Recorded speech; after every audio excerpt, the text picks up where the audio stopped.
All right, welcome to another edition of Between the Lines, fueled by Gatorade. Vikings on the losing end of the stick for the second week in a row, losing to the Arizona Cardinals today, 34-33.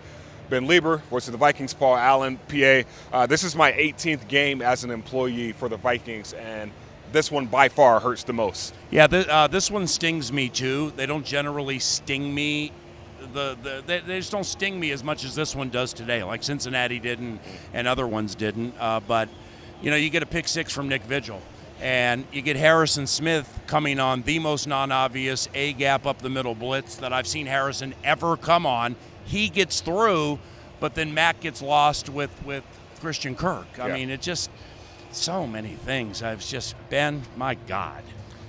Yeah, I mean, there's a lot of ways that you can look at this. I mean, there was a lot of positives. I mean, let's start with, I think Clint Kubiak called a great game. I think the game plan was perfect.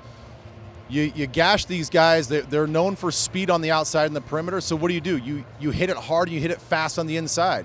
I heard Phil Roush of the offensive lineman talk about attitude runs. They need to keep with the attitude runs. That's those downhill runs that were working. That worked to perfection. No sacks given up. That worked out. Cousins, that clock was going off a lot better in his head. He was able to use his legs and extend some plays, had the longest run of his career.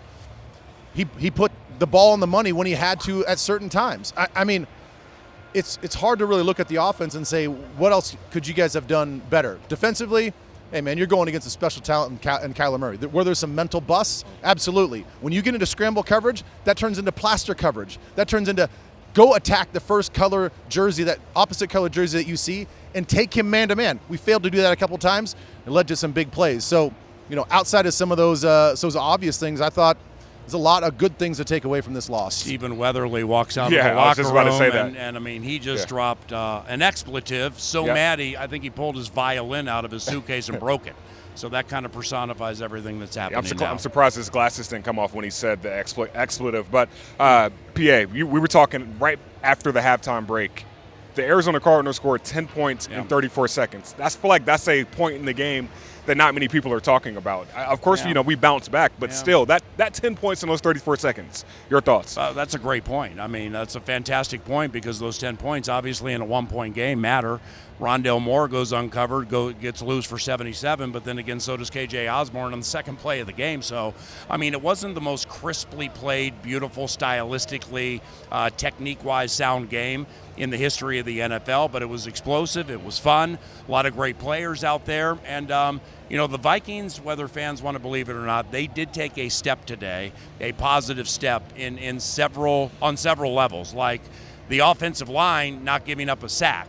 And picking off Kyler Murray and getting to the end zone. And Dalvin had more than 100, and Osborne continues to go that way. So Joseph hit from 52 twice. Ben, let me ask you this. It's probably the stupidest thing you're going to hear all day. Joseph hits from 52 twice. 53 last week at Cincinnati to tie it. Misses from 37. Arizona had a timeout. You think there's any chance Greg had in his mind, oh, they're going to take a timeout and ice me here? And then they didn't, and he kicked. And he only missed it by, like, this much. Fooled me on the radio. But you think that plays into it a little bit? You know, I think that plays into it a little bit. But let's go back to last week. I mean, he makes a kick, has to make another kick, drills them both. I mean, these guys, when you talk to them, and I remember talking to Ryan Longwell about this and about those situations, like, how does that affect your brain? He goes, it doesn't at all. He's like, we actually look forward to it because it gives us another opportunity to kind of go through our swing motion on the field and not into the kicking net. So whether they're going to call a timeout or not, your mentality is still the same. And if they do call a timeout, you still go through your motions, you still get the kickoff, and if you have to make an adjustment, then you make the adjustment, you get another opportunity. A lot of positives to build from today. Kirk Cousins, 22 of 32, 244 yards, 3 touchdowns. 150 of those yards came in the first half. Dalvin Cook, 22 carries, 130 and some change. Daniil Hunter, 3 sacks. Ben, a lot of positives going forward, but we still lose. Where do we go from here?